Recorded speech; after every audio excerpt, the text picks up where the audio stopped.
That was a terrible burp. Yeah, I didn't even know. I just sounded like a little like, eh.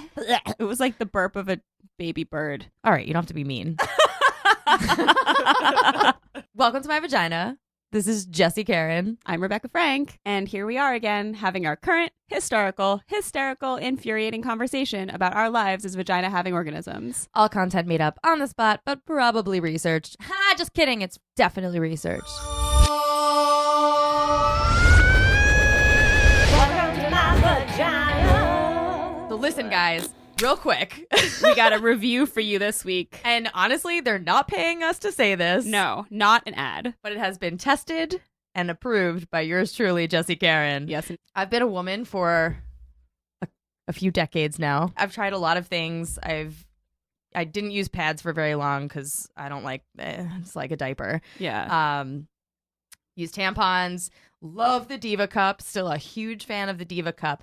That being said, and I also want to preface this, I'm all about period sex. We'll have that conversation at a different time. Yeah, for sure. So any man who denies you because of that is just not worth your time. You're losing points for me, baby. Yeah, for real. I've said this before and I'll say it again. There's nothing sexier than a man who's like, yo, girl, throw the towel down. Yeah, I understand not wanting to get your sheets all fucked up, but like, put down a towel. Put down a towel. And it's fine.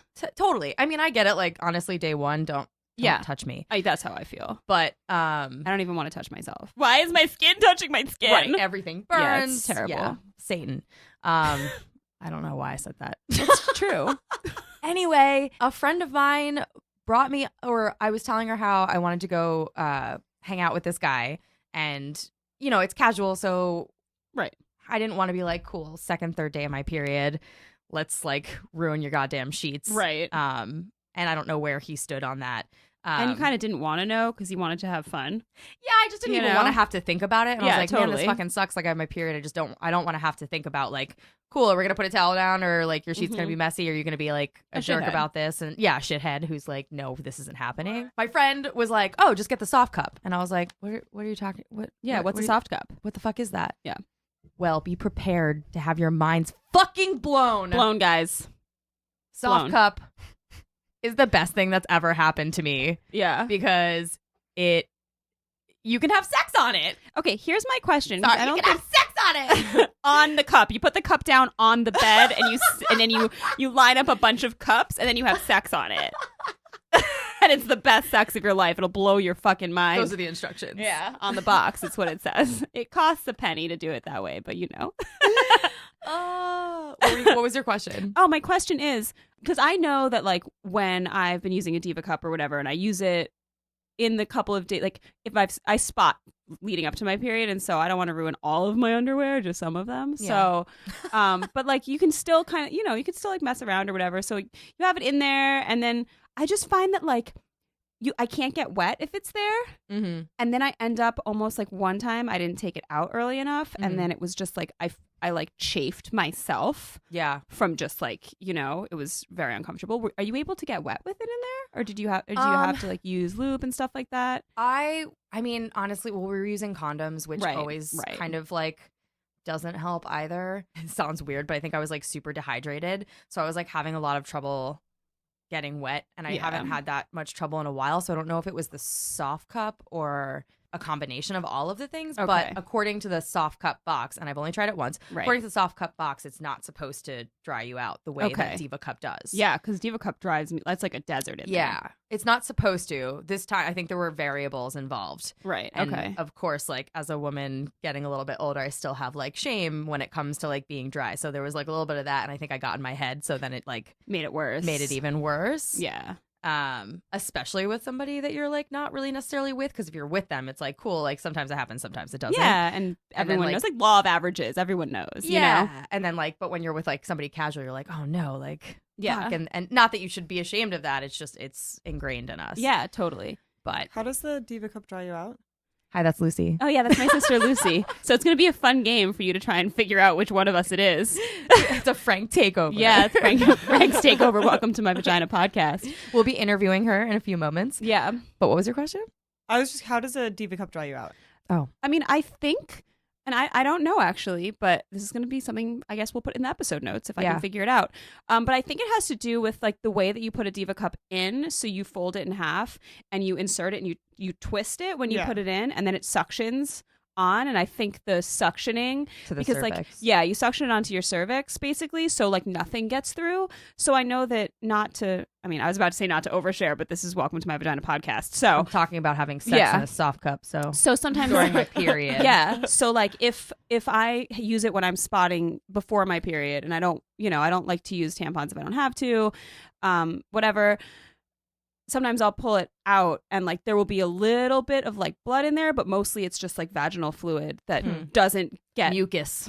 Mucus that sucks. doesn't get let out. So it's just like all kind of like trapped up there, and it's living in the cup, useless. Right.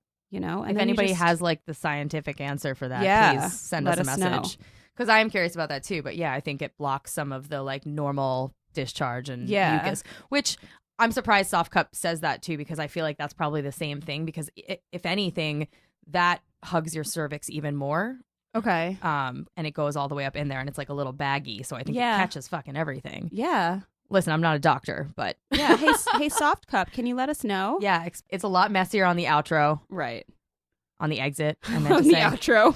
Speaking in podcast lingo, it's a lot messier. I would probably still use the Diva Cup, but the SoftCup is a genius sheet saving, fun saving option. So should I tell the other? Yeah, fuck yeah, tell that story. Okay, it's so good. Same dude. Mm-hmm. In the morning, we were having sex again, and at one point he like flipped me over, and I was doggy style, and I think he was gonna go down on me from that angle, but whatever happened, there was just this awkward, both of us moved in this same direction, but basically I went backwards and he went forward, and before I knew it, his nose just slipped right in there, and and it was such an awkward, like, hilarious moment that I kind of laughed, but we were also still in like the heat of the moment, so I was like, oh my god, I'm so sorry. I'm so sorry. Your nose is in my asshole. Well, no, wait, I had a reason to say sorry. Yeah, but I mean, it wasn't your fault though. No, it was just so funny. So we briefly introduced Lucy Frank. Yes, for all of you guys who didn't make that connection, it is Rebekah's sister, the youngest of the three Franks. Today we are going to talk about pronouns and the proper use of pronouns. Yeah. My name's Lucy. I'm living in North Carolina right now, going to nursing school, and about to graduate in May. I'm going to be working in the emergency department, so most of the experiences that I'm going to talk about right now apply to the emergency department. Okay. And today we're going to talk about gender pronouns and just the LGBTQ community and trying to make a safe environment within the hospital. Right. So I just thought it was funny that we actually started out the podcast by saying you guys, which I think is a really good illustration of how, even though our language isn't supposed to be gendered, it is very gendered. And I think that you sort of start to pick up on things that other people say, and you just say it and you don't really think. Right, and we don't think it means anything. Exactly. It feels really colloquial. Right. And exactly. Instead, it ends up carrying with it a lot of weight, and it can definitely isolate, I think, members of the community. And I think it's really important, especially in the medical community, because we're supposed to sort of be creating a safe environment for everybody. And I think that it's just really important, especially within the medical community, to focus on language and make everything safe and comfortable. Yeah, you guys has been a bad habit for me, especially because I am aware of it and I know that it's a microaggression, so I have been trying to slowly like get rid of it and not use it anymore. And as I was telling you guys earlier, it is. Yeah, and you just did it.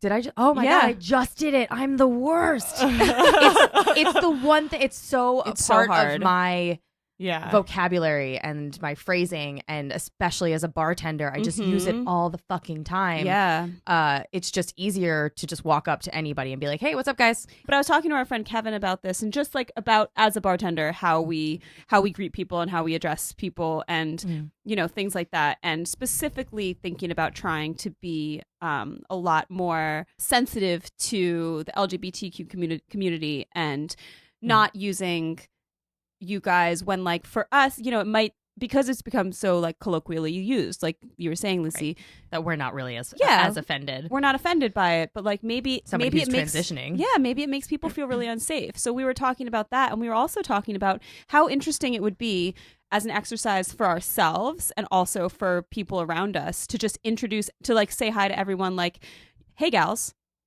And just to flip it on its head for a second, because it would be really interesting to see, because if someone comes up to me and says, that's jarring, specifically when I go up to like my male friends or just new dudes that I meet, I go, hey girl, hey. I like the fact that it's like flipping it on its head. You should tape it and see what people's responses are. Because I feel like some people might get irritated. Oh which would be really, really interesting. Oh, it'll definitely offend some people. And thinking about the fact that as cisgendered women, we just accept that as, we don't think of it in any sort of gendering way using the terminology, hey guys.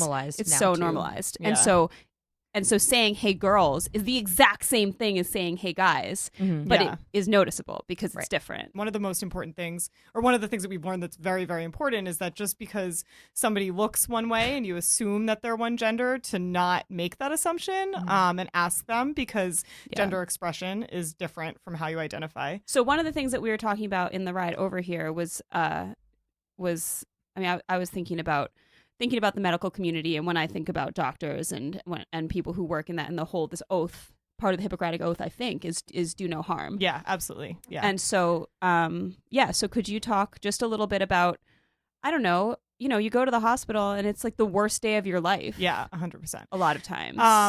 So I think something that's really important for everybody in the medical community to consider is that you are walking into a space in which somebody is having the worst day of their life, as you said, or is not in the best place. And I think that it's our job as providers to create a safe space for them and to try our best to, like Rebekah said, do no harm. That would be in our code of ethics, and to improve their day however we can. It's difficult to do that across the board, but it's especially a problem in the LGBTQ community. And this is because people have these biases that are implicit, and because it's kind of societally normal to have these biases, especially against like the transgender population, it ends up becoming more of an issue. Basically, if someone's in the room, you basically start by defining them, and you start by telling them what their gender is. So you walk into the room and you look at their name, and then you decide that they're female or you decide that they're male, rather than walking in the room and saying, hey, how do you identify? What would you like to be called? And just saying, these are questions that we ask everybody. But instead, we immediately ask their name and then refer to them with the pronouns that we decide that they deserve. And that is doing harm, because that doesn't create a safe space. And then they're immediately in a position where they have to defend themselves. And they have to say, hey, like, I'm not comfortable with that. Right. And then is there a lot of pushback when people do say, I'm not comfortable with that? Is it usually remedied, or is it kind of... So this is a little bit anecdotal. I would say in my experience, there's been a little bit of both. Okay. I have not experienced anybody else aside from myself asking for pronouns. Okay. But when asking patients what pronouns they prefer. Okay. Yes. I've never experienced anybody else asking. And now we're actually changing the language around that as well. So we're trying to no longer say patients, but say clients instead. Okay. Because it's less, when you say patient, it's almost like you're above them, and a client is somebody that's sort of at the same level. Right. It's more about compassionate care and client-centered care. Okay. Because my initial response to that would be like, client fits into my idea of capitalism, and much more than a patient would, and a client provider relationship is much more based around monetary business exchange than it is. That's interesting. That's what I would think. But if it also fits within the language of compassionate care, that makes sense too. Like, everything's more complicated. Yeah, I think, and again, like this is all about language, right? And things change, and then you have to just figure out what the best fit is. So when I have asked for pronouns, when I've been in that situation, I have had a couple people come up to me and say, "Hey, thank you for doing that. I really appreciate it." And not the patient, but the staff, which is awesome. And then they'd say, "Where did you learn how to ask those questions?" Because they don't get any training at all. Right. So whereas I was lucky enough to receive some training at my school around how to create a sexually safe environment, how to create a gender fluid environment, how to create a mentally healthy environment, you know, all the different types of health that you can create. Not everybody gets that. And nurses definitely do not get that training. But I also have had people who then would struggle and say, I don't understand why I have to do that, or I don't, you know, and kind of push back and not use the appropriate pronouns. Because one of the things, and I know that Jessy brings this up a lot in her videos, specifically Lucy, you've referenced the one about intersex, which I'll put in the episode notes. This idea that like what's in between your legs shouldn't matter. Right. And people have this obsession with knowing what's in between people's legs. I'm more curious by that than what's between somebody's legs. I'm more curious about why people care so much. Yeah. Because it's not your body. Right. And it's so it feels so simple to me. I don't understand. Maybe this is a bad example, but when people ask me for my name and I say, "Oh, it's Jessy," and they go, "Oh, Jessica." And I'm like, "No, I just gave you my name. My name is Jessy." Yeah. And I know that's a super simple, like basic thing, but it never makes sense to me when I'm like, if somebody's like, "Please call me she, her," right, him, he, or they, them. That's it. Yeah. That's all you need. Yeah. And I think that some of it is just people not understanding and wanting to understand, but just not being familiar with it. I think that some of it is people kind of being assholes. I think that some of it's not accepting change. Yeah. Because those are the people who I don't think want to understand. Yeah. Right. And I think that nurses in general, like I'm speaking about nurses mainly because that's the field I'm going into. Of course. So I think that they really want in general as a population to help, you know, and I think when they don't understand something, they get kind of like anxious and like riled up because all they want to do is help. But if they're not taught how to do it, then they just like sort of feel shit out of luck, and they're just frustrating not knowing something, and you kind of get like defensive about it. And then there's also a long history of LGBTQ being identified as a medical condition, and there are people that still think that, and it's obviously flabbergasting, and I was surprised to see how many people have that perspective that being transgender is a medical condition, which it's not. So I think that that's also part of the problem. They want to help fix them and solve when it's not a problem. It's nothing that needs to be solved. Exactly. It's how somebody interact with themselves and the world. I think what happens is that a person will walk into a room and they'll see somebody and they'll see their gender expression. And again, we can pull out the list of terms. So, that would be the outward manner in which an individual expresses or displays their gender. So they'll have somebody, let's say, who dresses what society would consider more masculine, and then they immediately assume that they're a male. So they start talking to them as male. And if the person says, "Hey, like, I'm not," then I think that there's a level of embarrassment, and then you kind of like stick behind what you said, and you're like, "But then why are you doing?" And you kind of almost project onto them, you know. And I think that that's also an issue. And there's this unfortunate, Rebekah and I were talking about this earlier, actually, where if somebody comes in with a mental health condition, if someone comes in, let's say they've had a suicide attempt, a lot of times if someone's in for a suicide attempt, obviously that's what you're going to focus on because that's the medical issue. But if someone comes in and they're bipolar, let's say, right, but they're struggling with pneumonia, people will start talking about the fact that they're bipolar, and it kind of just swallows their medical diagnosis. The same thing happens in the transgender community, where someone will come in, and rather than us focusing on their medical condition and what's going on with them medically, we start focusing on the fact that they're transgender, or we start focusing on their genitals when their genitals has nothing to do with the diagnosis. It's completely irrelevant. Lucy shared, we're going to put it in the episode notes, but Lucy shared with us a video of how to create a safe waiting room and doctor experience for, I mean, really, it's for everybody. I know specifically we're talking about the LGBTQ community, but that makes it safer for everyone. Mm-hmm. You know, they do the example of the way a waiting room shouldn't be versus should be, and the way a doctor shouldn't act versus should act in terms of trying to be just like sensitive and respectful and make people feel comfortable. And she's in because she has a cough for 3 weeks. Right. But all of the other hoops that she has to go through in order to just see a doctor about a cough, which has absolutely nothing to do with anything else.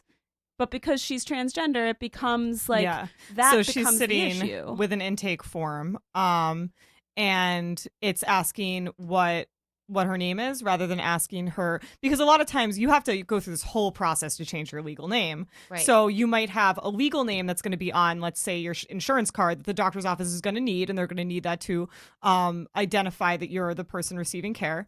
And then they'll have the name that you choose to go by. So my legal name is Lucy Frank, and it matches what my insurance card would say, but somebody else wouldn't be in the same situation. And a lot of intakes forms don't account for that. So they don't have a legal name versus your actual name. Right. And then in addition to that, there's where you're identifying what gender you are, and a lot of them just say male, female. And we are making a push to try to include they. Yeah, and try to include more pronouns and more flexibility and, you know, options and fluidity.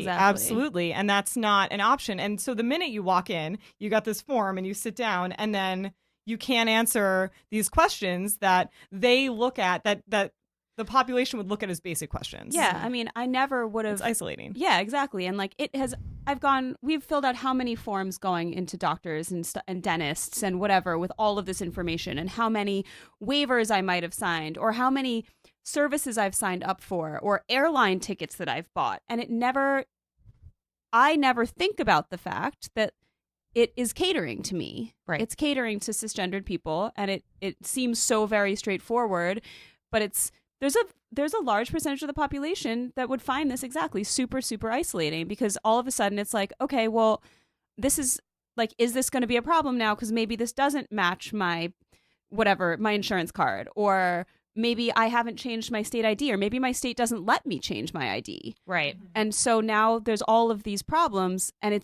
you're just trying to get the first step done, which is form filling. And when we talk about how, you know, Rebekah was just saying that it's a portion of the population, and this is LGBTQ is like 8 million or something. I think right now the number of transgender is at 1.3 million, and I think that's a misrepresentative sample. So this is a very, very big section of the population that we're 1.3 million is not nothing. Mm-hmm. Yeah. It's a lot of people. Yeah. And it's probably closer to like 2.3, you know, or more. Yeah. I mean, like the population of Belize is like 300,000, an entire country. Yeah. Because people want to ignore what they consider a problem. Yeah. And the thing is like we're more complex than just male female boxes. Mm-hmm. And I always think it's super simple to just be like, cool, that's not my body, do whatever you want. Oh, you want to be called they? Great, no problem. Yeah. What's your name? Jack? Cool. You know, you can that spend that little bit of effort. Yeah, right. You know, it's not, to me, it's not even an effort. Yeah. Honestly, it doesn't make sense to me why there's pushback for that. But to consider that we're so, as humans, that we're not complex, and that this is all there is. Yeah.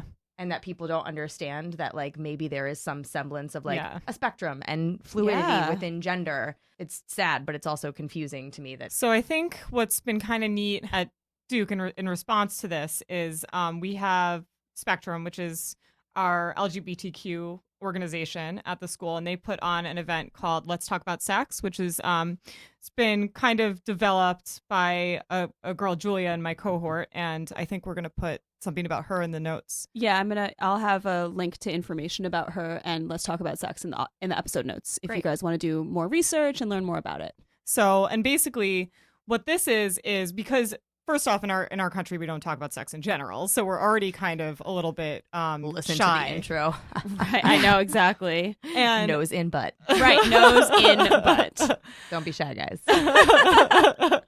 So I think it's really important to open up that conversation, but it's really important for nurses to practice with topics that we don't talk about a lot, and sex would definitely be one of those topics. So Let's Talk About Sex is just that. It's basically a forum for people to sit and take sexual health histories and do that for all clients. So all genders, all identifications, and just kind of get comfortable with the verbiage surrounding that and try to make a neutral environment. And what we basically do is they have standardized patients, and you have someone who plays a doctor, someone who plays a provider, and someone who observes. And then you just kind of go through and you get your 10 minutes each to practice and just switch spots. And then you have the panel, an expert panel, come and just answer any questions. It creates like a really safe space, and it allows nurses to talk about it. And I think that it would be great if hospitals across the country just started implementing something like that. So you're saying that the best way to implement that is to make it mandatory? I think it would be great to have mandatory training. Yeah, I think so. I feel like I think it's important. People aren't going to go. Yeah. And the people who do go are already more open to it. Yeah, of course. Right. So yeah, I mean, and we've talked about this a lot over the course of the podcast, just how kind of puritanical our society is, and we don't talk about sex. And even when I tell people the name of the podcast, a lot of times there's a moment, and I'm a lot of times shocked by men who are like, oh, that's great. That isn't that depressing? Yeah.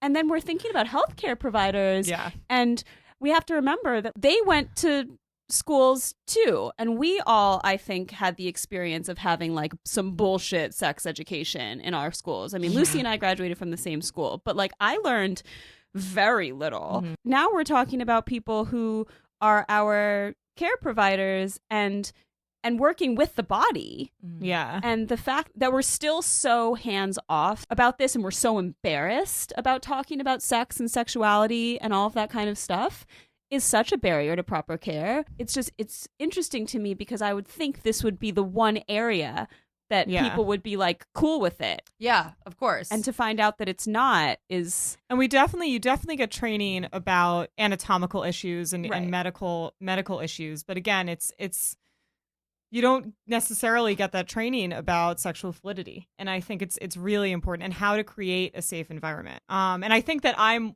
lucky. I went to a really good program, and I've gotten some of that. And I think it's been great, because I've seen other people in my program just be almost illuminated. They're like, oh wow, this isn't a problem, this is a good thing. And then that will push them to learn more about it and educate themselves and come in and provide a safe environment. And I think that that's awesome. I mean, there's also, Lucy also was telling me there's a is he an associate professor now who wrote? You're talking about articles? Ethan? Yeah, Ethan did a lecture for us, and he educated our class basically just about this subject in general and just how to create a safe space. He was the one who actually showed the video that we were talking about earlier, which was really cool. He worked with Julia on Let's Talk About Sex as well. And they demonstrate, actually at the beginning of the event, they demonstrate how to take an appropriate sexual health history and what kinds of questions to ask, and how to make people feel comfortable. The important thing about taking a sexual health history is you want to make, again, these are intimate questions. You're asking somebody who might feel uncomfortable sharing about their sex, especially if they don't feel safe. Especially in society. It's exactly. Yeah. And you just want to make sure that they understand that these are normalized questions. We ask everybody. I'm not just sitting here obsessed with what you're doing at your house, but we need to know. Right. For your health. For your health. Right. So I still feel ashamed talking to my doctor sometimes. Yeah, totally. How many sexual partners have you had? Shut up! Stop judging me. And I think that sometimes we don't ask these questions in a way that helps us feel safe. It should just be a safe conversation. And sometimes you can tell when someone's judging you for how many sexual partners you had. Of course. It's not a big deal to have sex with multiple people. Not at all. Everybody does. Come on. So basically, you do want to ask questions that are going to be a little bit more general. You'll ask things like, are you having sex? How many sex partners have you had in the past year? Who are you having sex with? What types of sex are you having? What parts of your anatomy do you use for sex? How do you protect yourself from STIs, which would be a sexually transmitted infection? And when you're asking these questions, like I said, you just want to keep saying, these are normal. These are questions I ask everybody, and just you want to lean in, you want to look at the person, you know, if you're like looking Without away judgment. or exactly. And you can tell again when someone's judging you. So you just want to make sure that these are just standard. Yeah. And you say things like if you were going to say something like, do you use alcohol or any drugs when you have sex? Sometimes people get really nervous about saying that they've used a drug or, you know, a sexual enhancer during sex, especially at a doctor's office, because you think you're going to be like, I don't know, escorted out. But you're not. The police are here for you. Right? It's like you just say to them, if you can tell that they're going to feel a little bit uncomfortable with it, you just kind of lean in and you just say, hey, this is just a normal question I ask everybody. This is totally okay. I just need to know this for your health so we can have some conversations. Some people don't know that certain drugs like have certain harmful effects, so it's good to be able to open up a communication about that. Just some sort of bedside manner. Yeah. And I'm going to say that I have only been to one doctor's office that has asked me, this is a little bit of a different topic, but sex trafficking. So 80% of people that have been sex trafficked have seen a provider and has not been caught that they have been a victim of sex trafficking because nobody asked the question. So I have only been to Planned Parenthood and have been asked that question once. I've never been asked that question. Nobody asked that question. So, and nobody really asks, like when you come into the emergency department, there aren't a lot of questions about sex in general. And this is the place where we can screen and we can talk to people and we can catch these things and we can help them. And I think one of the reasons we don't ask these questions is because we're scared of people saying, yes, I have been a victim of that, because we don't know necessarily what to do next. And we should know about that. Yeah. Exactly. And like you should know the steps as a medical provider. You should know the steps of like if somebody said yes to that. Yeah. And I think a lot of people and it's not necessarily their fault. It's just that should be in place. Right. I mean, people can't know unless they're taught. Right. Exactly. And I think a lot of people of course not. do. It's just there's one thing when you like learn the steps out of a book, and there's another thing when you're having a conversation, which is why the Let's Talk About Sex format is awesome, because it's a simulation and simulations have been proven to work, and you just get to practice. And you also get to identify, hey, like I'm uncomfortable with this. I am very comfortable talking about sex, and I found that I was tripping over myself. And I was like, wow, like that's good to know. Like I am uncomfortable asking somebody about sex toys. Like I should get more comfortable with that. Person. And I'm very comfortable talking about sex. Yeah. And I think it's that when you don't know a person, it becomes different, and you don't know what they're comfortable with. And as a people pleaser, so I'm a people pleaser, you know, I want to be asking, I want to ask questions that's going to make them feel safe and comfortable. And I don't want to ask questions that I know they don't want to answer. But it was good for me to identify that. And it was good for me to identify that asking questions about fluidity is a little bit, it doesn't roll off the tip of my tongue like I thought it would. So, it gave me this opportunity to practice, to realize, hey, like I'm not as good about asking these questions. So now I can sit and I can educate myself and I can practice and I can do the extra research. So that when I get there and I'm actually working with patients, I can ask these questions appropriately. Like you were saying, like don't put the burden of responsibility on other people. It's not their job to educate you, but it is a gift if they do it. Exactly. Exactly. That's a really good way to put it. I like that a lot. Well, awesome. Thank you, Lucy. That was super awesome. Yay. I have so many things in my head right now. I know. Just the last little thing that I'll say, just to show you the scope of the issue.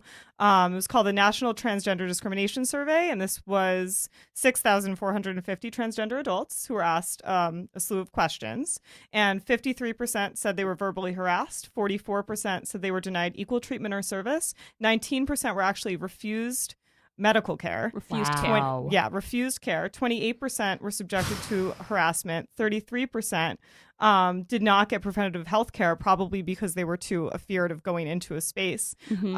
And the suicide rate among the transgender population is 41%, which is 9 times the suicide rate of the general population. And suicide rate in the general population is already staggering, with it being the 10th leading cause of death over the lifetime. So it's just, it's definitely something that we need to talk more about. I think. It needs to be paid attention to. You should be able to walk. You shouldn't be afraid to walk into a doctor's office. It's supposed to be a safe space. Yeah.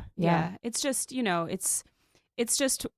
it just always boggles my mind just how far behind we are on so many different things. Yeah. I know it's hard to be like happy that it's included, because it's like that should have been forever ago. Yeah. I mean, I feel like that's been so much of our me and Lucy's conversation, this morning. It's just me being like, I'm really happy that this sort of stuff is being implemented, but like, what the fuck was happening before? It's very conflicting. It's like yay that it's in, but like, why did it take so long? The fuck, people? Like, how many people had to die, honestly, for that? Yeah, definitely. That's a really big problem. Morbid thing to say, but no, it's true. It's very true. If a transgender individual has tried to commit suicide and comes into the hospital and faces discrimination and is basically not provided adequate care, that number jumps up to 60%. Yep, from 41% to 60%. To 60%. If they don't get care. Which is this is a life or death problem. That's more than half of the transgender population. Yeah. Oh, yeah. Yeah. Uh-huh. Pronouns are important because they indicate a degree of respect. Who doesn't want to be respected? Drinking game. Oh. That's a good sound effect. Drinking game. Okay. What are the rules, Rebekah? I know. I don't even know if I got the rules right, but what we're going to do, combine drinking games. Yeah. I'm going to say a celebrity, and then Lucy is going to say another celebrity, but the first letter of their first name they have to correspond with the last first letter of their last name. Right. So like if I said Emma Watson, then Lucy would have to have somebody. Ryder. Exactly. So that was good. That should have been real. I'm really proud of that. It's your turn. So you have to do an R. Yeah. Rihanna. Oh, but what's her last name? Rihanna. So is it Rihanna? I think you're drinking. I think that's how this works. Reese Witherspoon. So I have to drink. Oh, another W. Another W. No. What are the T-Rex rules? We're somehow also going to combine this like kind of like haphazard drinking game that we're doing with T-Rex arms because Jessy loves dinosaurs. It wasn't my idea. Yes, it was. It was totally. I was like, this is like your dream drinking game. And so now we're doing it. You can't see it, but it's happening. So it's just an added bonus to the other game that we're playing. Well, you're going to have to go on our Instagram, Welcome to My Vagina, if you want to see us drinking drinks with T-Rex arms. True story. So, okay. Rebekah Frank. Oh, because we're famous on the podcast. Now. So what? You got an F. I think you got counts. an F, girl. 3. Fitzgerald. 2. F. Scott Fitzgerald. F. Scott Fitzgerald. If you don't take it, that's too soon. Fitzgerald. T-Rex arms. Absolutely not. You already said Faith Hill. Phenomena. Frida Kahlo. And you got another K, girl. Karen Russell. That's no. No, that's a famous writer. Come on, yeah, Swamplandia. Okay. Come on, no bestseller. I didn't read that. That was a good one. Thank you. You got an R. I do? Yeah. Rihanna. Jesus. Ray Charles. 3. No. 3. 2. 2. Ramona. 1. No. Nope. Drinking. Richard Nixon. Ooh, Richard Nixon. 3. Oh. 2. 1. Drones. You didn't beat the clock. You didn't beat the clock. No, you beat it. It's fine. I'll accept you it. got the J. Hey. James Brown. Ooh. Beyonce. Beyonce. You said no. One. You said no. Go. But go. I still It's went not off a share of it. situation. I went off of Drink. it. Excuse me. Where the fuck are your T-Rex arms? Fail. B. You're B. a B. B. shit. B. 3, 2, 1. Lucy Getting so Butt. stressful. It's over. No, you're a B. 3, 2, 1. 1. So bad at this. You're not very good. No. Bob Dole. Ooh. Damn. God, he was. Remember when he did that Donald commercial? Trump. No. We all have to drink. Let's do it. Everybody. Thank you for listening to Welcome to My Vagina. It's time for us to slide on out of here. Oh shit, I left it to you. That's my fucking line. It's okay, I'm a little drunk. We'd like to thank our super duper awesome producer, Caitlin Moldenhauer of More Banana Productions. And our special guest, my sister, Lucy Robin Frank Butts. Please follow us on our Instagram, Welcome to My Vagina, at Welcome to, wow. I'm drunk, you're sexy. I meant that backwards. Follow us on our Instagram, at Welcome to My Vagina, to get all of our news, updates, videos, and, all that stuff. Fun shit. And find us us on Twitter at Welcome to My Vag. Yeah. Go to welcometomyvagina.com for stuff. Go to YouTube and look for Welcome to My Vagina. Jessy just uploaded a super awesome parody video about Ivanka Trump, and you must see it. Listen until the end, because there's a special thing at the end, and it's so funny. It's the best part. Please check out all of Rebekah Frank's awesome mother flippin' writing at franklyrebekah.com. And find us on Patreon if you want to give us your money, which you do. Yeah, obviously. Part with your money, please. Just give it to us. Part with it. Listen, money. Money. Money. That's better. Yeah. Also, please email us with your questions, concerns at welcometomyvagina@gmail.com. Also, please review us.